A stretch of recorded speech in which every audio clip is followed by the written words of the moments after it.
Pagbati sa ating mga viewers. ICSS pensioners. Nag-aabang ka na ba ng 13th month pension sa ICSS? Kailan nga ba ito ibinibigay? Panoorin at pakinggan natin itong impormasyon at interview tungkol sa pagbibigay ng 13th month pension ng Philippine Social Security System. Ng 13-month pay sa mga pensioners. Actually, Audrey, sinimulan natin to way back December ng 1988. So, pinagtibay ito noong November 10, 1988 sa bisa ng ating Social Security Resolution na pinatupad noon. So, effective December hanggang ngayon, tuloy-tuloy tayo nagbibigay sa ating mga pensionado niyan. So, 1988 pa nakakatanggap na ng Yes. yung mga pensioners ng 13-month pay.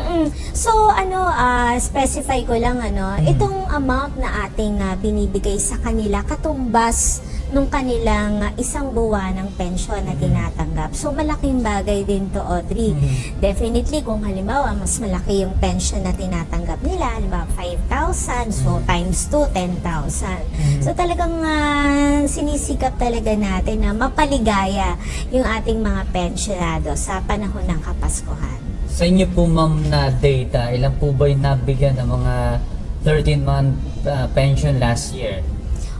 Nung last year, around 1.8 to 1.9 million pensioners. Pero ngayon, 2.1 million pensioners na yung ating binibigyan o nabigyan ng ating 13th month pay. At ito'y may kaukulang 7.1 billion na budget. So, obligated na po ito dahil talagang kasali ito sa ating pagbibigay ng pensyon. Kasama ka ba sa nakakatanggap? Noong nakaraang taon nakatanggap ka ba ng iyong 13th month pension? Magkano ang natanggap mo?